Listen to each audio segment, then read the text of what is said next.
first of all, we have to go back to writer. You are very well known for your teaching skills. Your students speak a whole lot about you. Miss Nigeria competition. I said, let's pick them up. Let's take them back to Nigeria and let's teach them a different kind of job.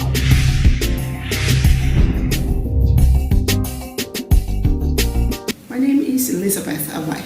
My guest today is a total package. She is an educationist. In fact, she's known as Teacher of Teachers. And she's been doing this since 1985. Up until now, she is an activist. In fact, that has actually taken her to a certain platform, which we will be discussing as the time rolls by. I like to see her as the princess of the land of Era in Kwara State, North precisely. She has been a lecturer, she has been a visiting professor, she has been a whole lot of things. I also want to relate with her other side as a peace advocate. She is the country president and national representative as well of the POLAC. What does that mean? You'll sit back again and get to find out what it means and what it does for you and I. She has been a presidential candidate for a particular party. She will tell us herself when the time comes.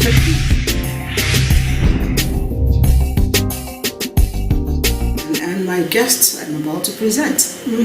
Her name is Ambassador Professor Fumilayo Adesoya Davies. Thank you for coming on the show. My pleasure. I want to start from the very top, which is what caught me first. In 2019, you went in for a political pursuit to become the president of Nigeria under Abuja. And I'm wondering, how did you get that? What motivated you? What propelled you? Great question. I'll say destiny. I think it must have been destiny, because by the time I ventured into politics from the academia, an average person thought I was going to end up as an aspirant, but I ended up as a candidate. As at the time we had the CUPP arrangement and they were like, step down for Tico, merger with CUPP. Even INEC said it was late, your name was already there to be voted for. And beautifully, a lot of my students, a number of them, were even calling me when I was like, I'm going to step down. Was they going to vote for you anyway? So it was great that I had the endorsement of National Association of Nigerian Students. That was a big one. And I've always and usually had this dream that one day a woman will rule Nigeria. I still have that dream. But then I used to say the dream is now, the way I said it in 2023. Now my question again is, there are a lot of things I think I want to have happen, and sometimes I don't think I'm the one to do it. Sometimes again, I think I'm the one to do it, but I'm so scared to do it. But you actually have jumped across all of these my obstacles. How was the fight for you? And were you ever scared at any point? I wasn't really scared, also because of the motivation. The motivation was as an academic, as a lecturer.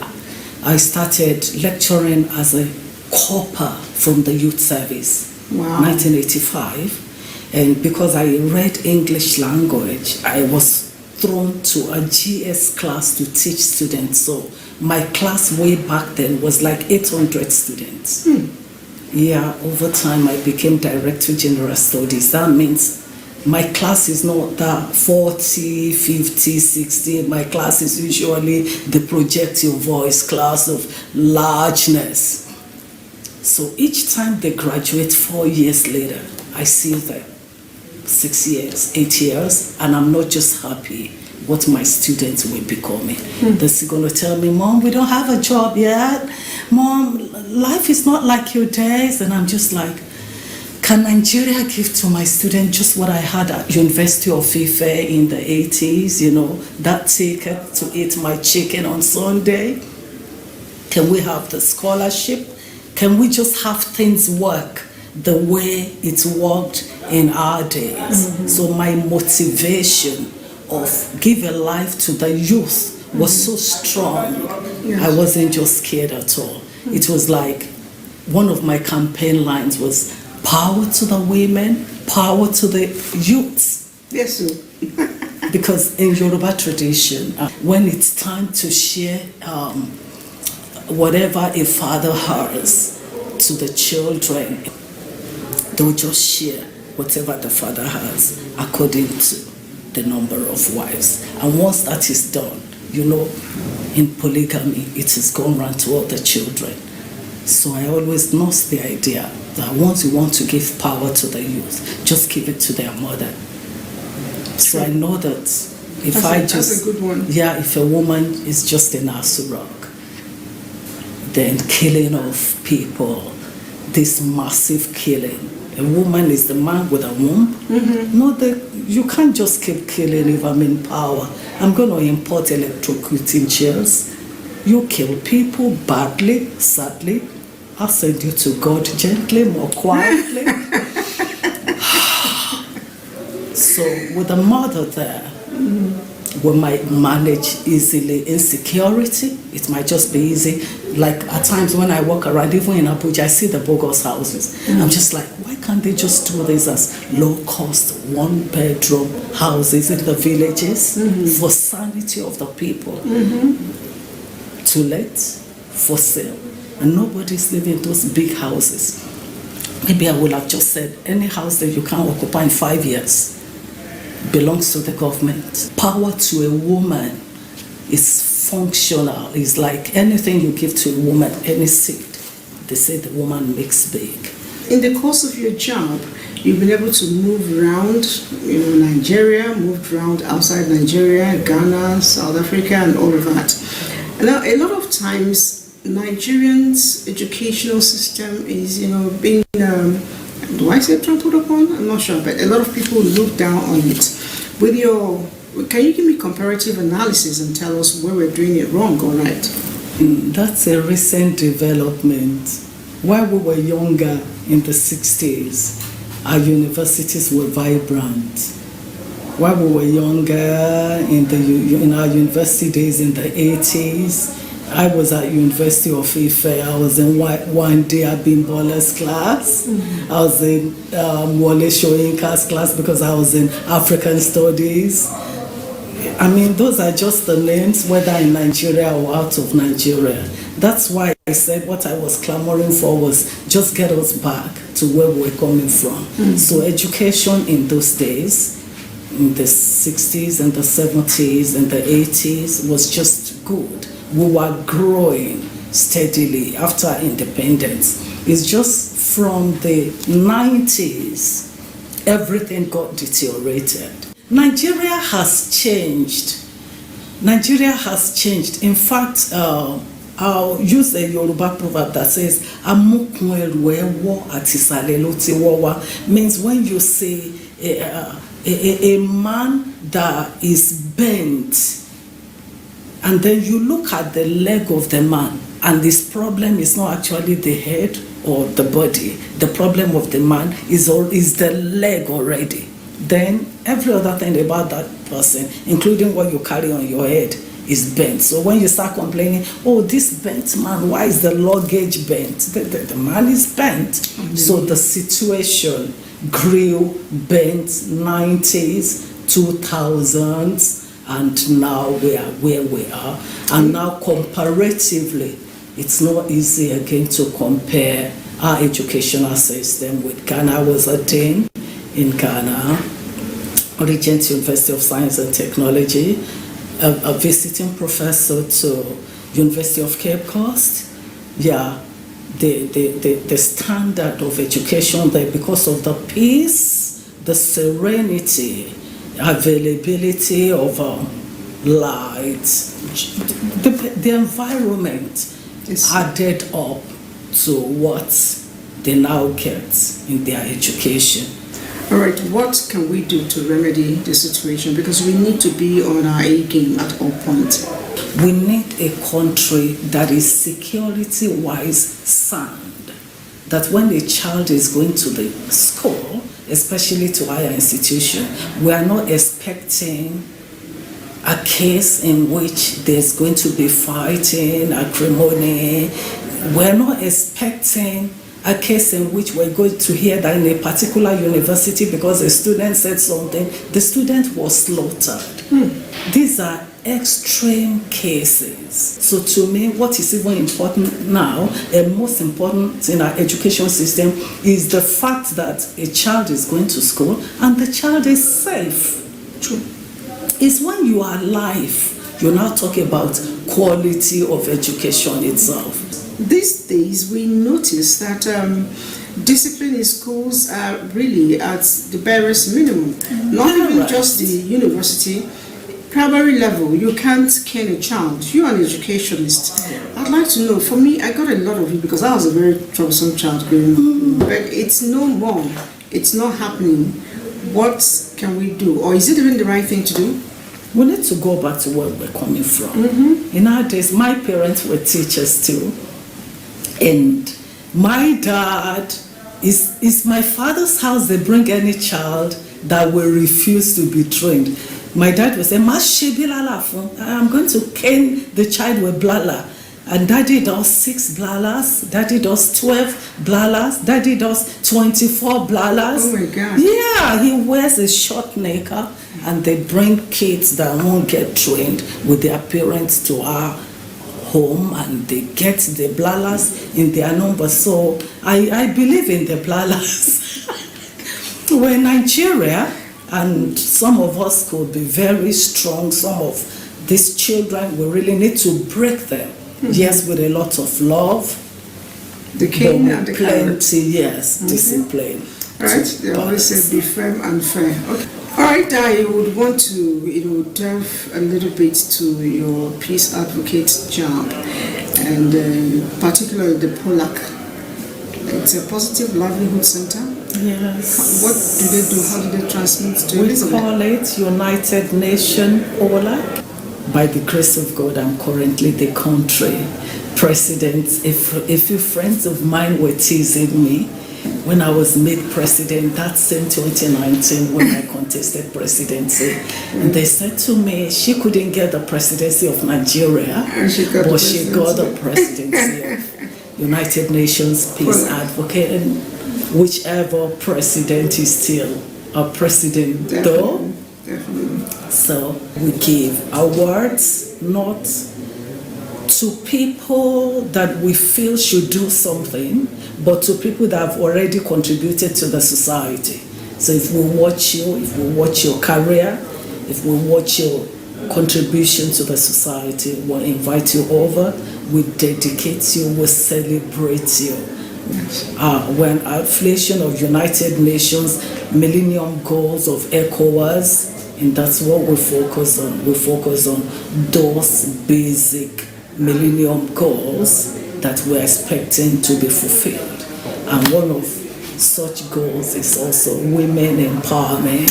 Women empowerment. Yes. Okay, I was going to get to that. I'm interested in your personality as a writer. I know you authored and co-authored a book, Jonathan Sambo Presidency in Nigeria. It was, I think I heard it was displayed by the National University Commission around the different schools in Nigeria. So with the much you write, some people say that Nigerians don't read anymore.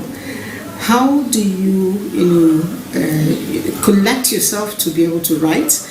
And what's your assessment of our reading strength as of today?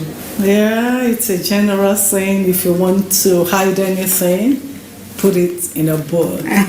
And they said, again, to a Nigerian or to a black man, just fix it in a book. But it's not as bad as that. I belong to several reading clubs and book clubs. I feel Nigerians will still read, especially in these days of having access to our WhatsApp, Facebook, and alternatives to the book itself, e-versions of books to read our books. We're being compelled by the ICT current drive to read. So Even if you move around at times, I watch people when I go out busy with their phones, not most times talking to people. They're just busy looking at news headlines, busy. We isolate ourselves these days until, hey, friend, talk to me. I said, no, I'm reading Newsline. So I love writing a lot. Writing is one of my hobbies. I have over 100 publications. I have over 500 poems. I remember during COVID, I wrote about 25 books. In COVID, I did collection of poems on COVID itself because we were stuck to stay in. So you will now be a friend to yourself. Your what is in you pour had your to thoughts come on out. papers. So when we also had this invitation on a constitution review, when Muhammadu Buhari's government said they were not going to work on Goodluck Ebele Jonathan's restructuring, they will rather constitution review to improve on Nigeria political system.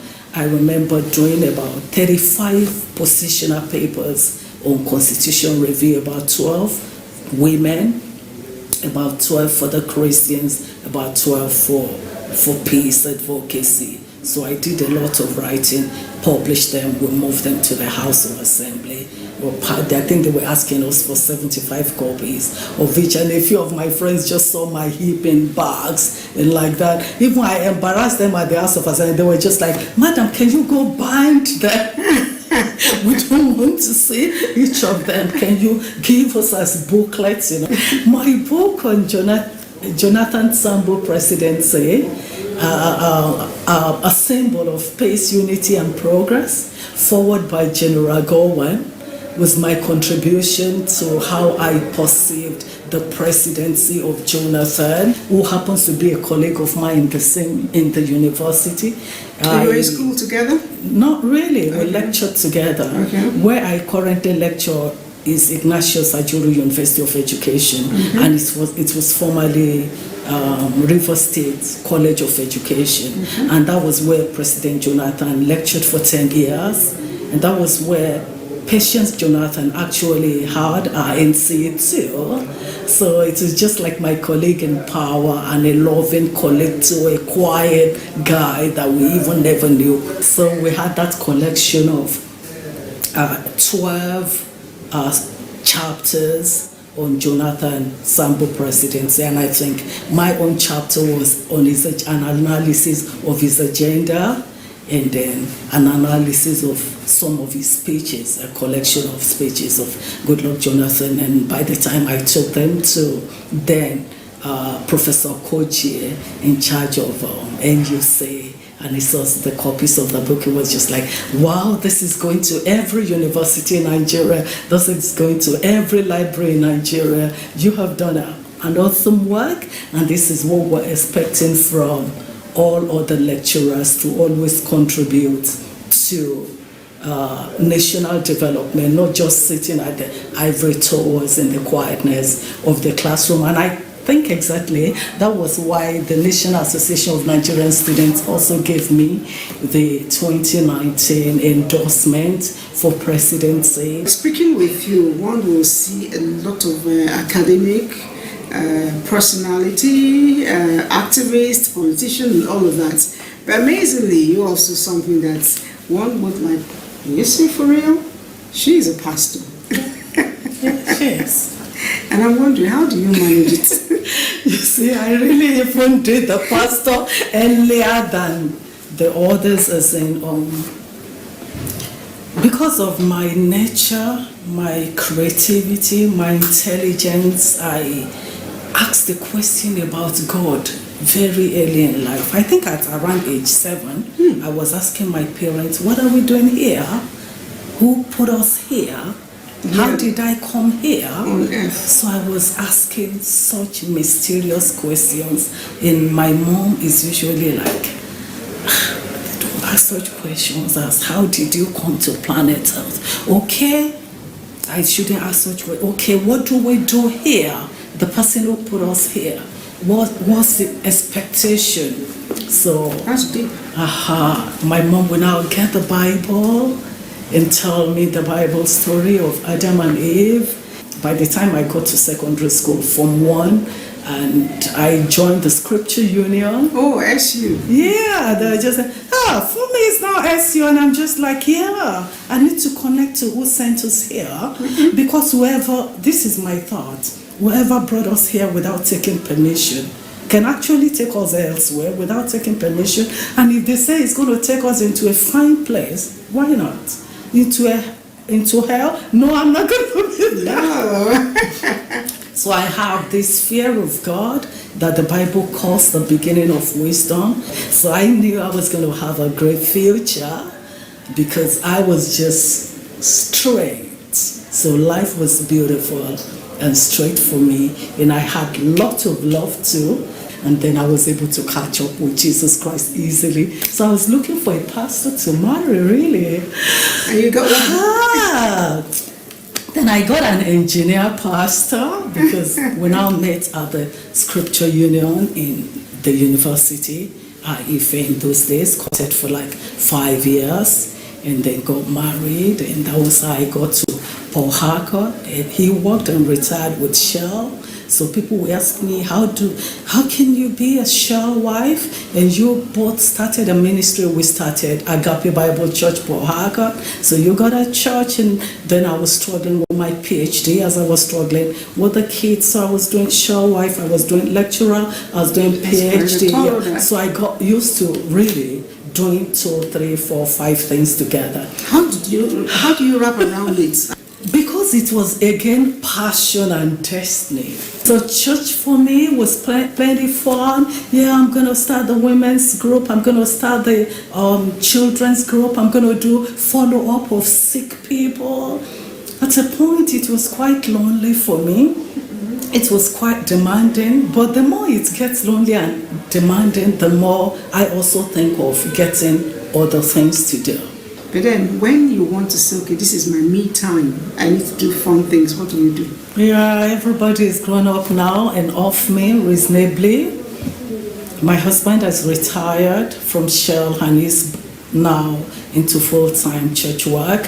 So everybody is just reasonably off me. The university job is still intact there.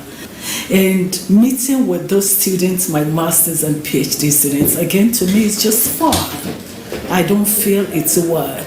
So the schoolwork to me is part of relaxation. I have some great hobbies. I like to swim a lot. I remember sometime when I turned 50, they had said, Shell women should come and swim at Shell Paul Harcourt's pool. And I came first. You did? Yeah. Wow. So I love swimming. I love singing. Of course, as a church girl, I must really love singing. I like writing. I turn everything into poetry. I could just do 3, 4, 5 poems per day. And things that will also bother me. Have you done one for today? Yeah, maybe you're going to be the focus of my Okay, I'll wait. I got into the NTA and found a beauty coin. Oh my God. Amazingly, I wonder, on the planet Earth, for real, a Nigerian girl, fair, not even dark, awesome, but I know she must have been born by a black woman. You got it. And my mother is black. Awesome. That's awesome. So It's really fun to sit back and chat with you. And just before I leave, I want to ask you, I want to believe that there are no regrets, but if you had, opportunity again to speak to women who are, some of us are sitting somewhere but we're not comfortable and we still do not know what to do, what would be your advice? If there's a woman as I speak now that is in trouble and a dilemma of what is life all about, what am I supposed to do with this my life? My advice will be, locate yourself, identify yourself, be focused, determine what you want. Go for it. Forget about what will the society say? What will my family say? What will the people say? For once, own up to yourself. Stand tall. And you can start life again. When the tough time comes, the tough gets going. Yeah, people always believe I'm very quiet. My student will say, Mom, she's soft-spoken. Mom, she's gentle. But I'm tall inside. I'm resilient inside. Anything I want to say no to, I say, that's a no. I have sense of judgment. I have sense of what is right and wrong. I have sense of responsibility. Well, I don't know. It's been really wonderful having these beautiful conversations with you. And I said when you go back to Port Harcourt, it will be a safe trip to you. And the children who are enjoying you, the students who are enjoying you, we missed out because I would have liked to have you as my lecturer. There's no way my head will not open if you are talking to me. Thank you so much. So we've been speaking with the educator's educationist, if you ask me. She is an exceptional teacher. My guest has been wonderful. She is the ambassador, Professor Fumilayo Adesanya Davies. Thank you for staying out with us up until now. We believe that next week you have another exciting moment with another wonderful, beautiful woman. Bye-bye.